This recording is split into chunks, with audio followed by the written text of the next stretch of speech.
Hello guys, and welcome back to TSPEC TV, and welcome back to Nissa. It's been quite a while since you've been on the channel. I think since we last saw you, you've plowed and sprayed basically every field in Denmark at this point. More or less. I think. Yeah. So I saw you driving through my garden the other day, plowing it as well. So anyway, today we have the Jimny in the workshop for actually the first time ever. It's been a long time since we've done any work in the workshop, and the Jimny is here for the first time. And that's because we've got a lift kit we're going to be installing down here on the floor, which we will show in just a second, plus a couple other small bits as well. So as with all the mods I've got for my Jimny, I bought this through JimnyStyle. It is a kit that they put together and have tested and tuned over 7,000 miles to improve the road handling of the Jimny, but also obviously get the benefits of a lift kit for off-road driving as well. It is a 40mm lift kit that comprises of new shocks from Bilstein that say Sportwagen zum Einbauen. No idea what that means. We're going to turn my Jimny into a Sportwagen.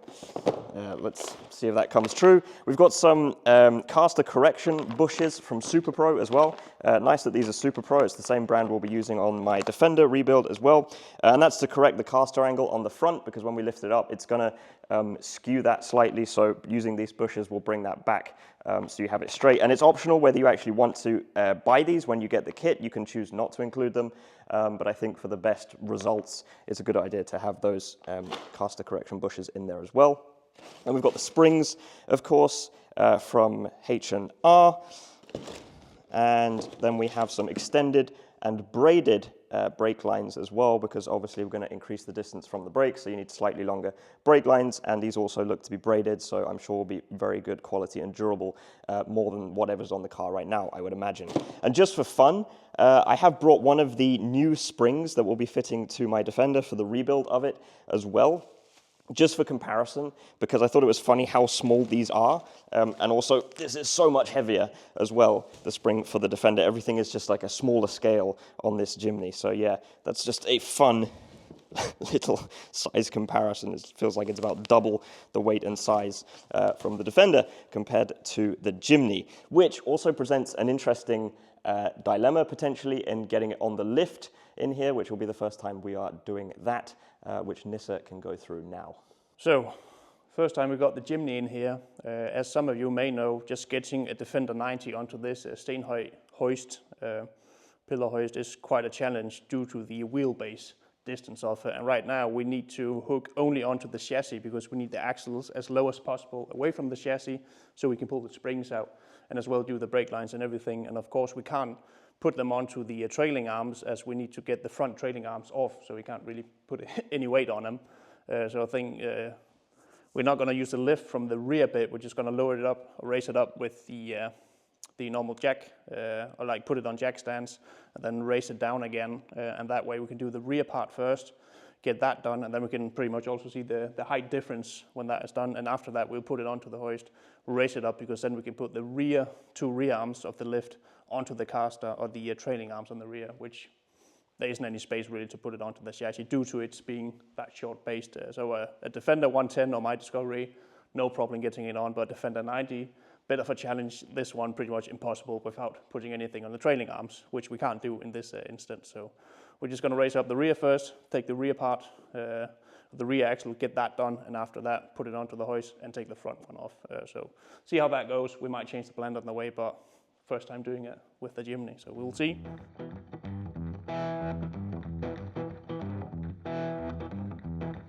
So we got the brake lines here, and I think it would be wise to do the brake lines first before we start extending it out.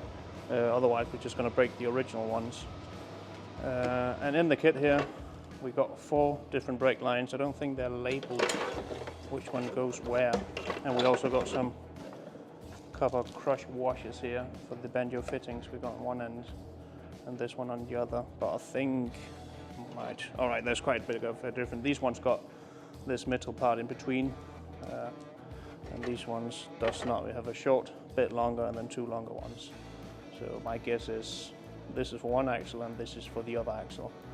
These ones got banjo arms and these ones haven't got banjo fittings on, so we'll figure out which one it is. We're going to start with doing the rear ones first, get those done, and then we can pull the springs, and then we can do the shock absorbers at the end, and then that's pretty much the rear end done. And then the front end we also need to do the bushings, but we'll take that as that comes. So we'll go underneath the car and have a look and see where the brake lines are and which type we need for it. And I think it is without the banjo, so it is this one and probably this one as well. And I think this one goes here, as it does seem to be a bit longer, and then this one goes from the brake lines straight above the axle. It got 2 brake lines, not like the Defender that has one that goes in and then joins out. But I don't know if it's maybe the... Oh, this is the ABS one. I think it's actually got 2 different ones running. So 2 wires coming from the chassis down onto the axle and then going out, where the Defender ones go into a T-joint and then goes out, so we only have one to replace. But here we've got 2.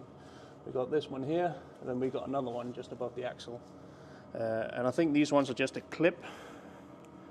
You unclip and then undo them at this point. But of course we have to bleed the system afterwards as well. But hopefully it shouldn't be too big of a pain on a Jimny compared to the old Defenders. The Japanese might have learned a thing or two, we hope. And that's for anybody who have ever done the bleeding process on a Discovery 2 clutch. That takes hours to do. But hopefully this won't take that long, so we'll try it and see how it goes.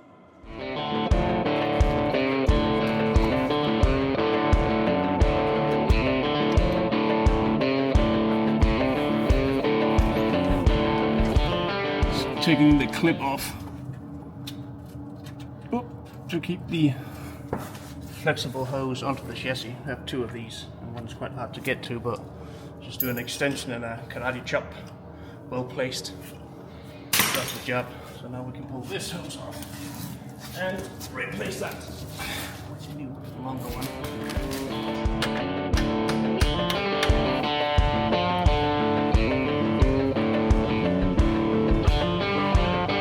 So we got the brake line swap now for the extended ones. Went pretty okay. There isn't a lot of room to turn the spanner in, so it takes a bit of time, but we got there. So I think next part we'll take the shock absorbers off, as I think they're kind of anchoring the axle to the chassis. So we'll take those off, and then we should be able to just pull the springs out without having to compress them too much. Else we've got a tool for it. We can maybe get in between here and compress the spring and then take it out. But take the shocks off first and have a look and see if we can maybe just pull them out. That would be great. Save us a lot of time. And I think we might just put the jack stand underneath here.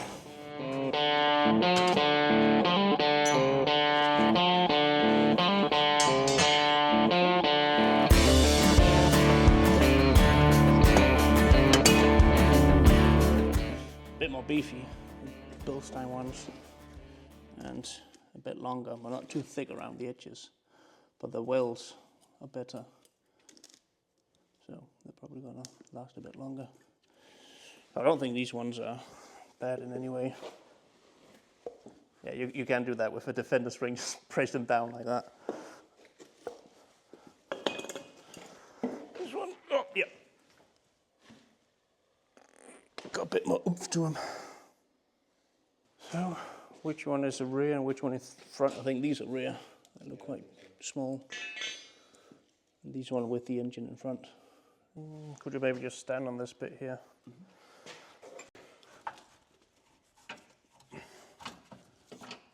Yeah, that's good. So we've got a little notch here that kind of rotate into in the bottom plate. Something that the Defender hasn't got, because the Defender's coil is pretty much just flat.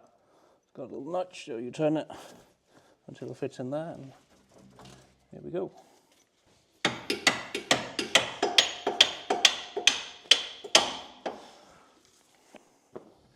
It's Sunday, so that defines as a hammer today.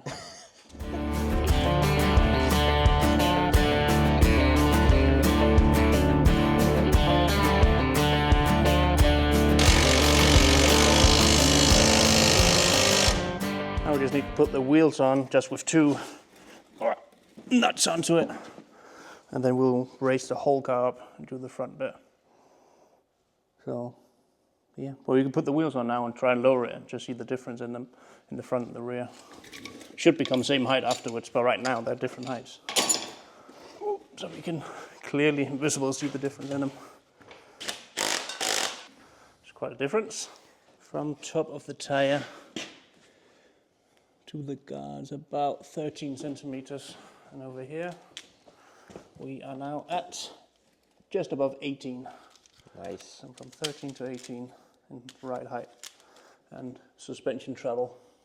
So now we just put him on the lift, and we can put it on the trailing arms on the rear and on the chassis on the front, yeah. Whoop. That should be good. See if we all die. And the brake line's a lot easier here.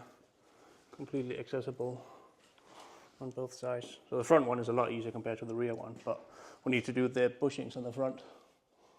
That should take a bit longer.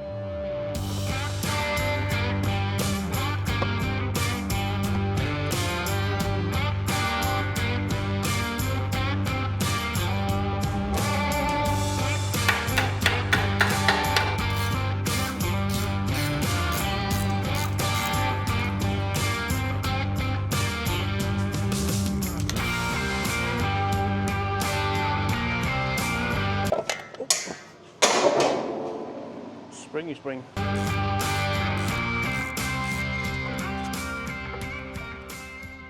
So I just undid the shock absorber on the other side just to get the axle to go as far down as possible. Right now we're hitting on the prop shaft here, but else we do have a spring compressor. We might have to put that on and use it on this side just to get the spring firmly set. But that should be the last bit.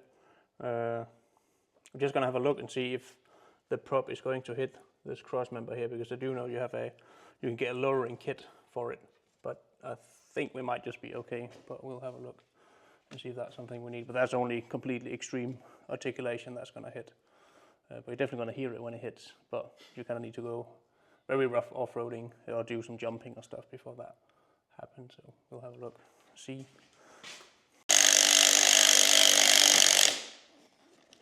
This thing is practically a bomb right now.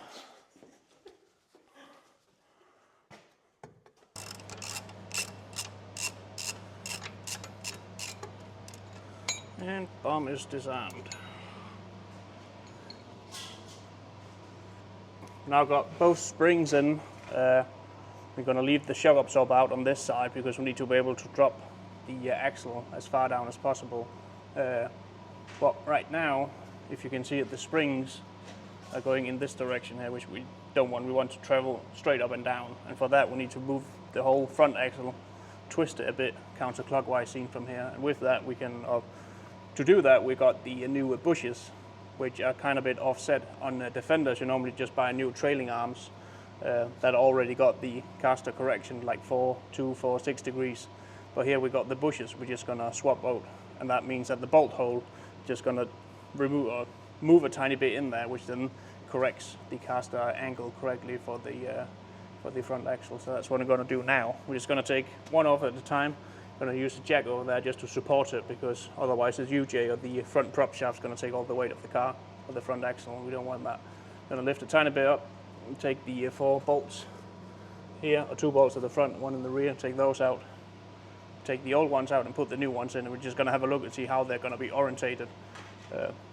If there's kind of manual for it, what direction they're going to face, but we'll have a look at that. First we just need to get it off and see what we're working with.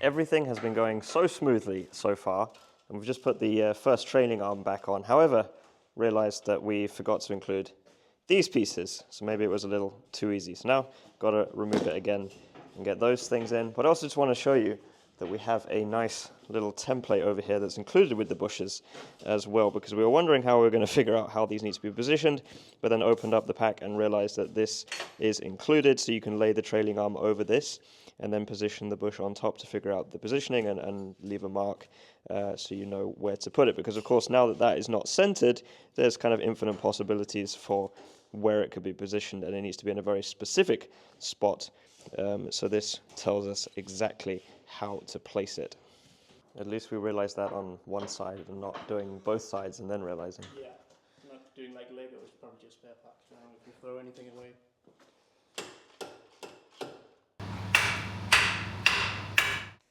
So right now just putting a ratchet strap around it to pull the axle back. We got the height where we wanted it, but we need it further back. So just putting this onto the hoist and the other side onto here. And then slowly pulling it back, hopefully. Yep, yep. And that should do it for the rear one. And now we just need to flip the axle so it is more or less straight up and down compared to the spring here. So now we got these bolts in, and the axle actually lines pretty nicely up, but it's still got the other side, of course, where we have taken one bolt out, just so we don't try and twist the angle or the axle to get it in. But right now we're actually looking a lot better than we were before. Like these ones are more or less in line. Still need to replace the spring probably. No, it's actually quite good here. That'll be fine. So we just need to do the other side now, get that off. So ratchet strap onto the arm and axle work quite well. So that trick is noted for next time. So now that one is on. We're just going to tighten that one, and this one up, and then we put the suspension of the shock absorber on. I think we can do that. Because this one's already aligned and the other one needs to be the same as this side, so I don't think there should be a problem if we put it in. We're gonna wait. I'm gonna wait till afterwards.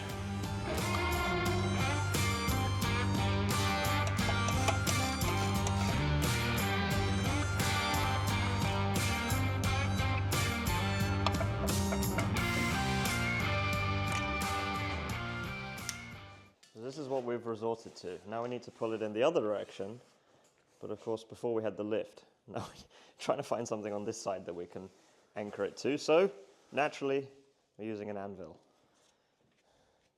But let's see if it actually works, or it's just going to pull the anvil towards.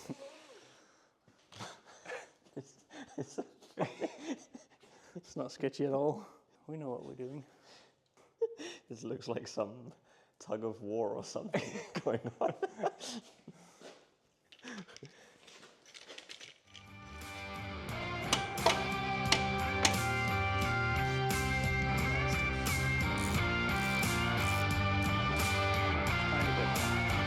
Yep.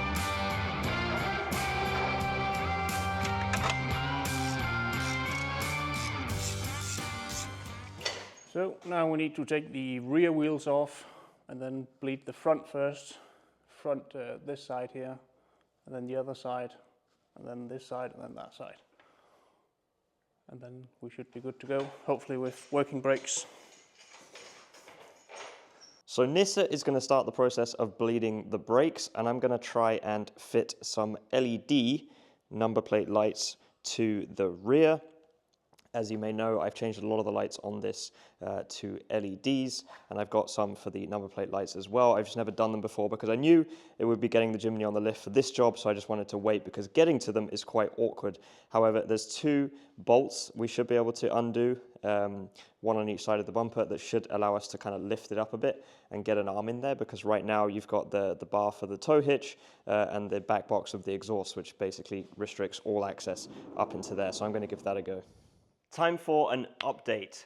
We've now installed the LED number plate lights and bled the brakes. The number plate lights turned out to be much more of a hassle than I originally expected. I mean, I knew it was awkward, but in the end it was pretty much a 2-man job to have one person kind of pulling the bumper back, another person getting their hands up in there to undo it, and very tight and very fiddly, but got there in the end and they are working, so I'm glad to have that out of the way. Like I said, bled the brakes as well.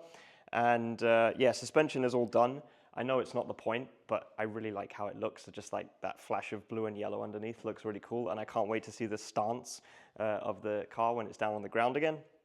And there's a couple other small little things I want to do. If you watched the previous video where I was with the Jimny, you will have heard me talk about the grille and wanting to potentially change it out. I really love the style of the twisted Jimnys that they make, and they use this. It's called the retro style grille, and you can either get it in this unpainted plastic finish like the original, or you can order it painted in the body color of your Jimny from JimnyStyle, and that's exactly what I've done. So this is the retro style grille for the Jimny in a matching body color, which in this case is silky silver. So I'm really curious to see how this will change the look of the car. So it should be, always famous last words, simple job, but I mean, it's just a grille, how hard can it be? So let's try and get that on and see how that looks.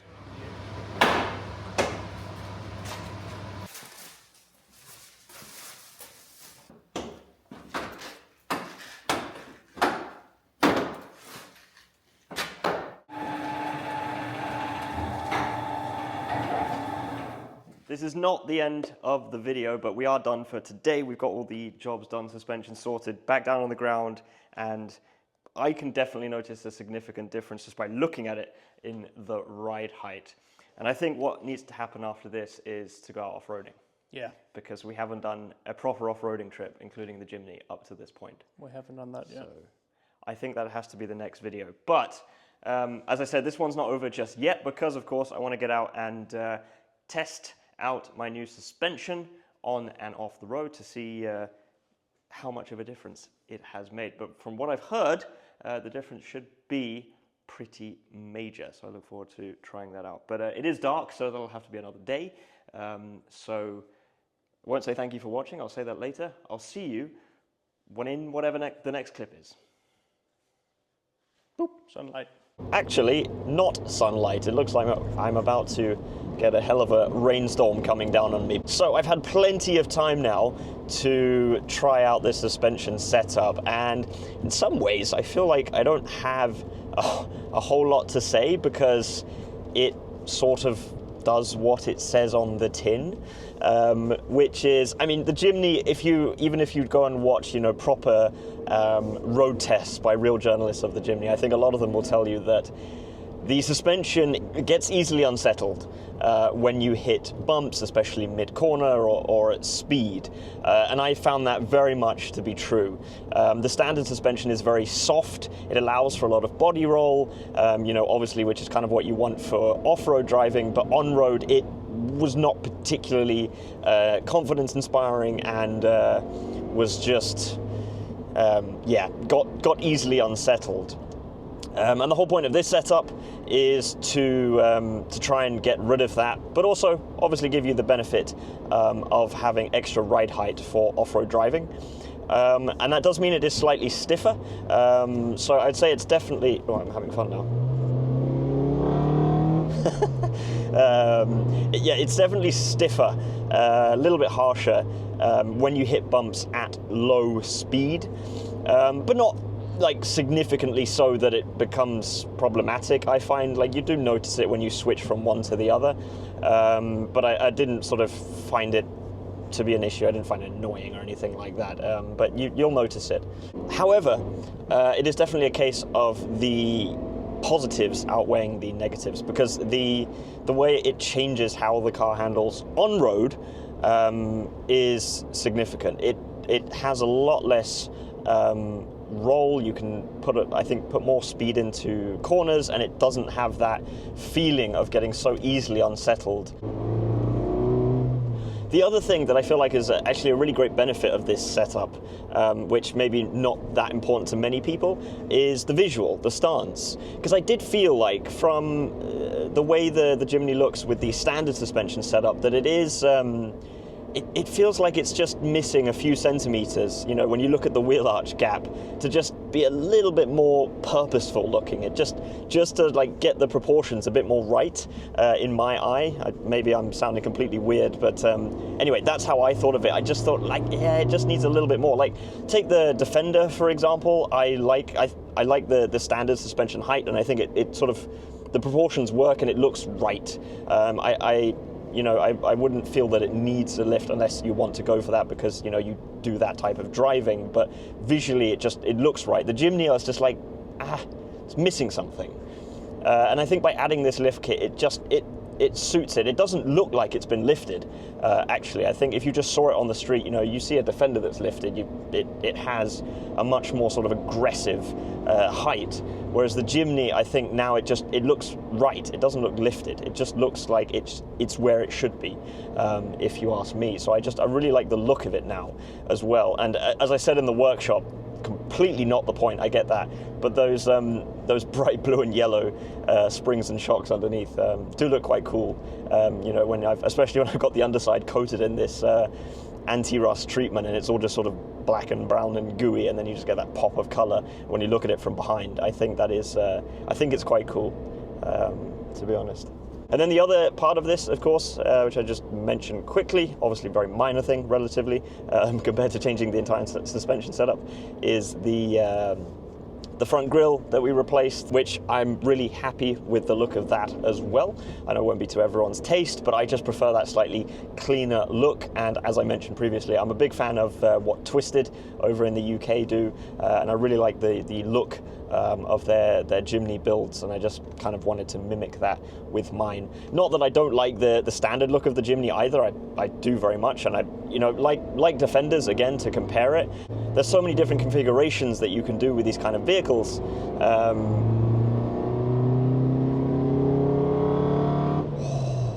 Train of thought, where have you gone? There's so many different configurations that you can do with these vehicles that I almost can't pick a favorite, and it's the same with Defender. I just like every day, particularly now going through a rebuild where I can kind of choose exactly how I want it to be from the start.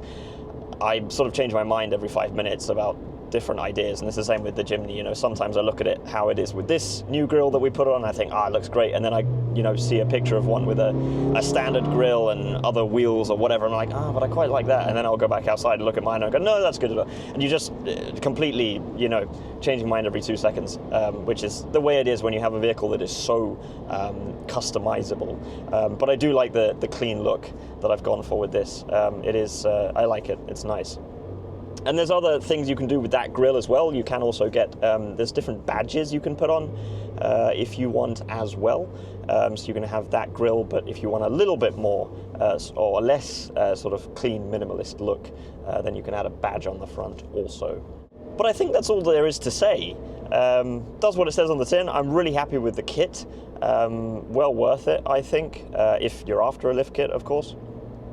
And a relatively simple install. I mean, it took some time. It did take us quite a while, but also, you know, we were figuring some things out for the first time as well. I'm sure if we had to do it again right now, it would be quicker. But it wasn't like we ran into any issues of sort of didn't know how to put this thing together, or this is rusty and we can't get this bolt out, or whatever, like all the million things we've been through with Defenders before. And it was just straightforward. It was just a lot of steps to get there, and a lot of things that needed changing, but you know, it went fine.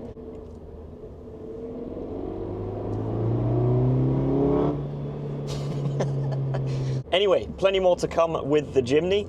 Let us know what you would like to see, and thank you very much for watching, and we'll see you in the next video.